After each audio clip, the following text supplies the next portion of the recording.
Hello दोस्तों, मैं हूं नित्या और निफ्टी के खिलाड़ी में आपका स्वागत है। तो एक्चुअली हम लोग बाई क्या करते हैं? बाई करते हैं हम लोग प्राइस बाई करते हैं या पॉइंट्स बाई करते हैं। मतलब जिस लेवल पे निफ्टी खेल रहा है उस लेवल से अगले तक हम लोग डिसाइड करते हैं कि कहाँ तक जाने की पॉसिबिलिटी है और वहाँ तक का एक टारगेट लेके हम लोग बाई करते हैं। ऑप्शन, कॉल या पुट। अब सवाल उठता है कि हम लोग अगर मान लीजिए 40 पॉइंट के लिए टारगेट लेते हैं या 50 पॉइंट के लिए 100 पॉइंट के लिए टारगेट लेते हैं तो उसमें प्रीमियम कितना बढ़ता घटता है। उस समय जिस समय हम लोगों ने एंट्री ली उस समय प्राइस कितना था और उसके बाद बढ़ के या घट के कितना हुआ। पॉइंट्स तो मेरा हो सकता है बहुत बढ़ जाए लेकिन प्रीमियम हो सकता है ज़्यादा उस हिसाब से नहीं बढ़े। तो ये सब हम लोगों को हमेशा ध्यान में रखना चाहिए। बायर्स को जब तक हमें एकदम क्विक रिस्पॉन्स नहीं मिलने का उम्मीद हो तब तक हम एंट्री नहीं लेना चाहिए हमें। और हम जैसे एंट्री लें हमारा टारगेट पहुंच रहा हो और उसके आसपास अगर कहीं रुक रहा हो मार्केट तो इससे वहां से काट के निकल जाइए, क्योंकि उसके बाद हो सकता है मार्केट गिर जाए और फिर आपको मतलब जितना एफिशिएंटली आप जो अपना सोच रहे थे कि जितना प्राइस मिले वो नहीं मिल पाएगा आपको। तो पहले स्ट्रोक में ही जो मतलब प्राइस आता है वो फिर दूसरे में उस जगह ये कर देने पे प्रीमियम डिके हो जाता है और वो चीज़ आपको नहीं मिलता है, ये याद रखिएगा। तो चलिए चलते हैं, इसी बात के साथ हम लोग स्टार्ट करते हैं और चलते हैं वन डे चार्ट पे। वन डे चार्ट पे हम लोग निफ्टी, कल निफ्टी का एक्सपायरी है तो ये भी देखना बहुत जरूरी है। आज बैंक निफ्टी की एक्सपायरी थी, बैंक निफ्टी की एक्सपायरी में आज अच्छा उसने मूव दिया है और काफ़ी अच्छा, जहाँ हम लोग मतलब एक्चुअली सोच रहे थे कि जहाँ रुका हुआ है और उसको तोड़ के जब तक ऊपर नहीं निकलेगा तब तक बुलिश नहीं होगा, और वही हुआ। एक्चुअली तोड़ के निकला और बुलिश इतना फास्ट मूवमेंट हुआ कि बहुत लोगों ने पकड़ नहीं पाया। लेकिन अगर मेरा ये फॉलो करते होंगे, लेवल अगर पहले से पता होगा, उस लेवल तक पहुंच के आपको उस जगह थोड़ा सा स्टॉप लॉस लेके मतलब मन में रख के वो आपको वहाँ ट्रेड ले लेना चाहिए और wait just 2 minute 5 minute wait करके अगर देखिए कि वहाँ से निकला, जहाँ टारगेट पे पहुँचा वहाँ काट के निकल जाइए तुरंत। तो उसके बाद फिर वेट नहीं करना है, क्योंकि उसके बाद फिर वही डिले होने लगता है। तो दिस इज द ट्रिक। अगर आपको बायस को कमाना है तो ये दो चीज़ हमेशा याद रखिए। Proper entry at the time of when the momentum is there. Momentum कैसे आता है, कहाँ आता है, ये आपको जानना पड़ेगा। जानने के लिए आपको बहुत सारी चीज़ें समझनी पड़ेंगी, जो निफ्टी में मैं समझाता हूँ अक्सर कि कहाँ से हमको मिल सकता है मोमेंटम, वो हम लोगों को पकड़। चलिए आज भी कुछ बात कर लेंगे लेवल्स वगैरह पे देखते हुए और तब फिर आपको समझ में आएगा कि हम लोग क्या बात करने जा रहे हैं। चलिए हम लोग पहले चलते हैं वनडे चार्ट पे। निफ्टी के वनडे चार्ट पे हम लोग आ गए हैं और निफ्टी के वनडे चार्ट पे जो आज हम लोग देख रहे हैं ये इसने फिर आज एक डोजी कैंडल बना। पिछले 4 दिनों से डोजी कैंडल बनाते जा रहे और उसी लेवल के आसपास ही फिक्स्ड है। देखिएगा अगर तो ये लेवल आज हालांकि ऊपर साइड भी इसने तोड़ा, नीचे साइड भी तोड़ा और ये जो जितने प्रीवियस से डोजी कैंडल थे सबका हाई और लो तोड़ दिया। लेकिन ये अगर हम बोलें कि ये प्रॉपर हायर हाई और हायर लो का फॉर्मेशन हुआ है तो इस कैंडल के ये जो बुलिश कैंडल है इसके रेस्पेक्ट में ये सही माना जाएगा। लेकिन यहाँ एक बहुत बड़ा लेकिन आता है, क्योंकि ये लेवल अभी तक इस मतलब क्लोजिंग जो हुई है ये क्लोजिंग इस क्लोजिंग से सब नीचे ही हुई है अभी तक, एक ये डोजी छोड़ के, उसके बाद सब नीचे आ गया है। तो खैर हम लोग अगर ये देखें तो जिस लेवल के आसपास ये चक्कर काट रहा था वो यहाँ वनडे चार्ट पे देखने को मिल रहा है। हालांकि मार्केट अभी बुलिश है, ये हम कहेंगे कि जब तक ये ब्लू लाइन जो आप देख रहे हैं ट्रेंड लाइन मूविंग एवरेज, जब तक इसके ऊपर है तब तक ये बुलिश है और ये अभी भी उस चैनल बुलिश चैनल के भीतर ही है। तो और वो उस साइड ही मूवमेंट, अपर साइड ही मूवमेंट दे रहा है। लेकिन अपर रेजिस्टेंस पर याद रखिएगा इस चीज़ को, ये अपर रेजिस्टेंस के आसपास ये कंसोलिडेट कर रहा है इस चैनल के। तो ये एक साइन हो सकता है कि इसको ब्रेकआउट दे के ऊपर जाए और फिर तब वापस आके या तो ये सपोर्ट लेके और ऊपर जाए या फिर मतलब फॉल्स ब्रेकआउट देके नीचे आ जाए, फिर उसी लाइन में घुस जाए। ये याद रखिएगा। तो चलिए हम लोग चलते हैं इसको समझने के लिए।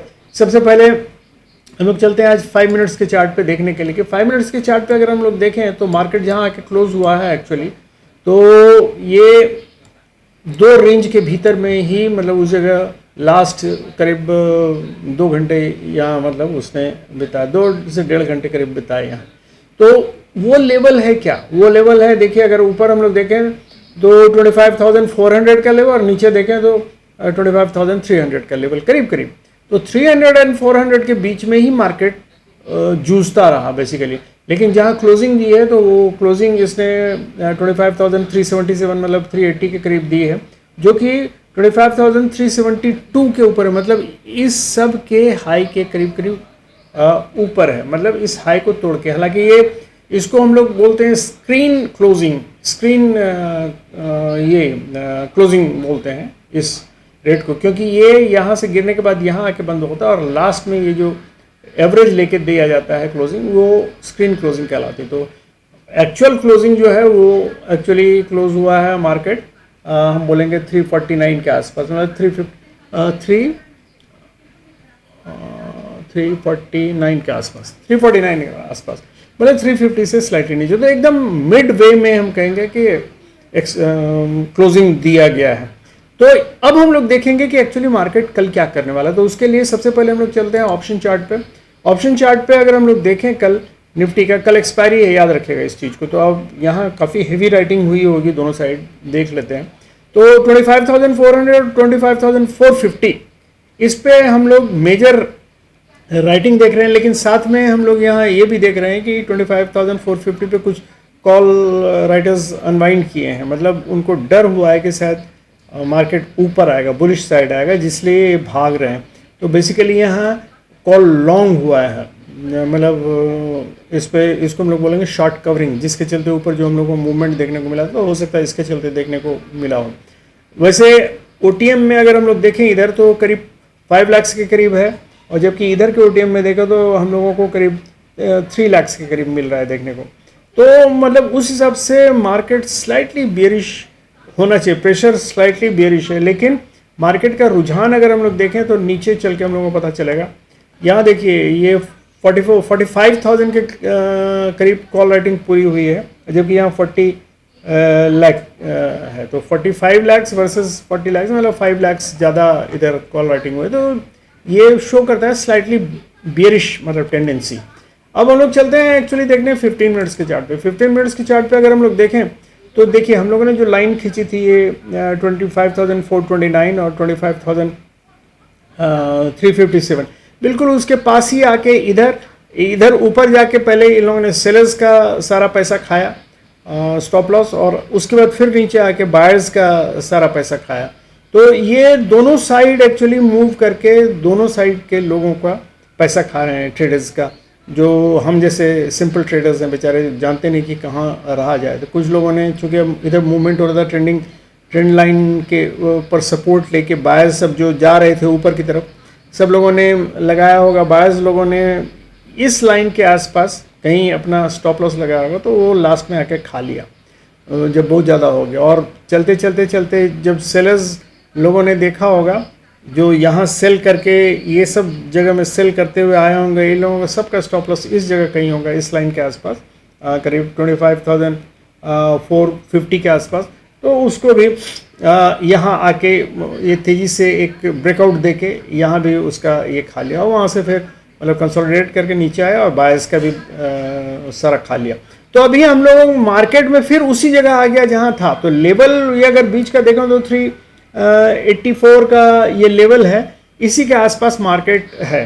तो जोन वैसे ही 2 जोन में बटा हुआ है, अभी भी मार्केट यही है, 2 जोन में है। अब हम लोग ये 384 के लेवल को अभी बीच का लेवल माने, और अगर हम लोग ये समझें कि अगर मार्केट इस जोन में, ऊपर वाले जोन में रहता है तो बुलिश रहेगा, बुलिश मतलब ऊपर की तरफ ज़्यादा जाने का चांस रहेगा, और नीचे वाले 384 से अगर नीचे रहता है तो बेरिश रहेगा, मतलब नीचे जाने का ज़्यादा चांस रहेगा। तो हम लोग 2 तरीके से कर सकते हैं। अगर मार्केट मान लीजिए इस एरिया में फ्लैट खुलता है तो हम लोग यहाँ देखेंगे कि मार्केट ये आके यहाँ इस लेवल से, ये है आपका 25,336 का लेवल, मतलब 340 के आसपास, 340 से 350 तक में कहीं सपोर्ट लेके ऊपर मार्केट जाता है या नहीं। अगर जाता है तो 384 को क्रॉस करता है या नहीं।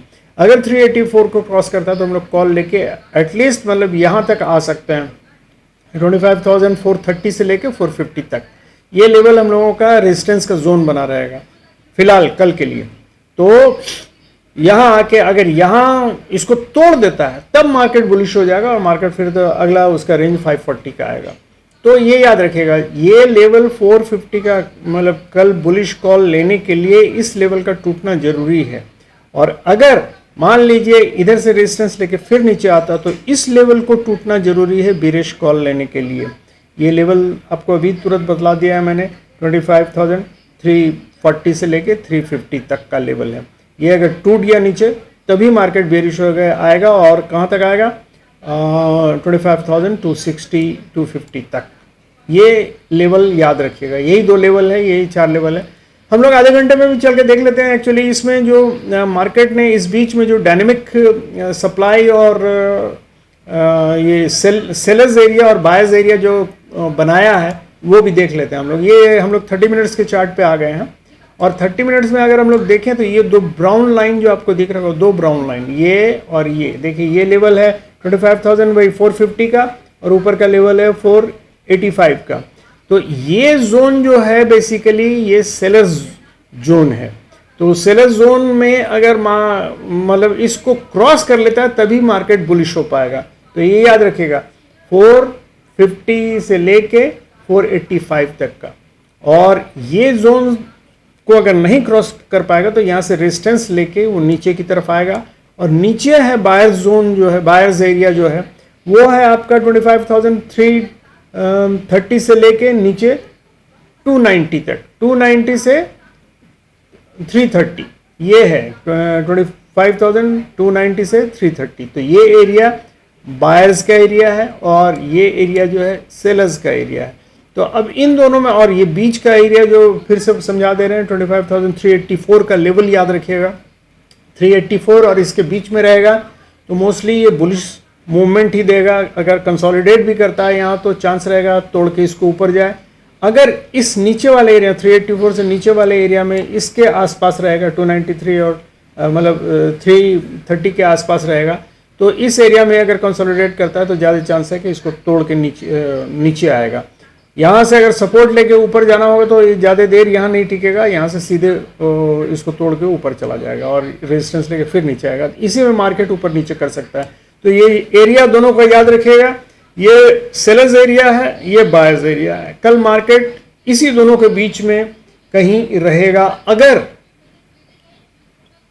गैप अप बहुत ज़्यादा या गैप डाउन बहुत ज़्यादा ओपनिंग नहीं होती है। तो अगर गैप अप और गैप डाउन ज़्यादा ओपनिंग हो जाती है तो फिर याद रखिएगा इसके ऊपर जाने का तरीका वही है, इस पर सपोर्ट लेके ऊपर जाएगा और या इसका रेजिस्टेंस लेके नीचे जाएगा, ये याद रखिएगा। तो ये तो हो गया निफ्टी का। आज बैंक निफ्टी ने भी अच्छा प्रदर्शन किया, तो चलिए हम लोग चलते हैं बैंक निफ्टी को देख लेंगे। देखिए बैंक निफ्टी में क्लियर कट हो गया, वो अपना जो ये लेवल था इसको तोड़ के ऊपर निकल आया है। 52,400 और 500 और 600 को भी क्रॉस कर गया है और 52,850 को क्रॉस करते भी ऊपर चला गया। तो इसलिए ये जो लेवल हम लोगों का बना हुआ था 52,600 का लेवल जो बना हुआ था वो ऑलरेडी क्रॉस कर गया है। तो अब हम लोगों के पास बचा हुआ है क्या, तो 52,000। देखिए ये अभी यहाँ भी दो एरिया बना हुआ है, सेलर्स एरिया और बायर्स एरिया। सेलर्स एरिया कौन सा है, सेलर्स एरिया है 52,770 से लेके 850 तक, 770 से 850 तक ये वाला सेलर्स एरिया है। यहाँ से रेजिस्टेंस लेके मार्केट नीचे आ सकता है। और ये है बायर्स एरिया। बायर्स एरिया कौन सा है, 52,575 से लेके 680 तक, ये एरिया बायर्स एरिया। मार्केट अगर इस बीच में रहता है तो that is no trade zone, याद रखिएगा। नो ट्रेड जोन आपका 52,680 से लेके और 770 तक, ये 90 पॉइंट्स का ये है, ये नो ट्रेड जोन रहेगा। इसमें फंसने की कोशिश मत कीजिएगा भूल के भी। ये एरिया आपको रुला के रख देगा, आपका डीके कराएगा, सब कुछ कराएगा, लेकिन आपको पैसा नहीं मिलेगा कुछ भी। तो इस एरिया से बचिएगा, या तो इसके ऊपर या इसके नीचे। ये बायर्स एरिया के ऊपर है, ये सेलर्स एरिया, ये सेलर्स एरिया के ऊपर है, और वो आप बुलिश ट्रेड लीजिएगा, और ये बायर्स एरिया के नीचे आप बेरिश ट्रेड लीजिएगा। तो ये याद रखिए, एरिया फिर से समझा दे रहे हैं। ये बायर्स एरिया जो है 52,575 से 52,680 का लेवल है, और ऊपर में सेलर्स एरिया जो है वो 52,770 से लेके 850 तक है। तो ये एरिया कि अगर ऊपर जाता है तो बुलिश ट्रेड लीजिएगा, ये एरिया के नीचे आता है तो बेयरिश ट्रेड लीजिएगा। यही बैंक निफ्टी का कल का एनालिसिस है। तो थैंक यू वेरी मच दोस्तों। आप लोग प्लीज़ थोड़ा लाइक कीजिए, कमेंट कीजिए। कमेंट करने से हम लोगों को एक ये लगता है कि आप लोगों ने ध्यान से सुना, और लाइक करने से भी लगता है कि हमारा जो हम दे रहे हैं वो लोगों को पसंद आ रहा है। तो काइंडली कीजिए, और अगर जो नए हैं काइंडली जो जिनको लगता है कि ठीक बतला रहे हैं, एनालिसिस ठीक लग रहा है उनको, तो काइंडली वो सब्सक्राइब कीजिए। हम लोगों को अच्छा लगेगा, मोरल बूस्टअप होगा। Thank you, good night and have happy and safe trading.